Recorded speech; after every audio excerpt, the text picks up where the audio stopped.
Yo, 16 bars by Maxi Fresco. Record ko sana siya kaso mukhang mas maangas to pag naka-live eh. Subukan natin. Yo, 16 bars by Maxi Fresco. Let's go. Susubukan ko ulit magpaliyab ng mga bara. Makinig ka muna sa kawitan teka.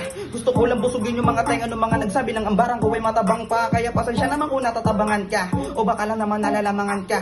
Basta hindi na yung mahalaga ang pinupunto ko dito. Kung kaya mo sige sabay ka. Makinig ka ganito maglaro ng mga bara na parang naglalaro ng mga dama-dama. Di ko na kailangan magyabang ng tira. Dahil doon pa lang sa unang tira ay pasok na ganito umentra. Baka bumilib ka o ako hinihintay mo lang na pumiyok pa. Masyado na ako nabusog sa paghuhusay. Kaya di ko na kinakain yung mga letra.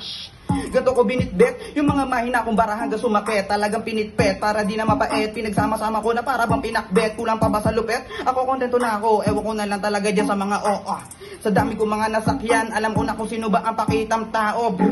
Kaya tuloy sa maneho, iwanan mga peking tao. Para di malaman mo kung sino sasakay sa'yo. At sasamahan ka pa sa pinakadulo, doon palang panalo. Teka maiba ako, salamat nga pala sa mga tagapakinig ko. Sa aking munting paglalakbay ay kasama ko pa rin kayo sa aking kwento.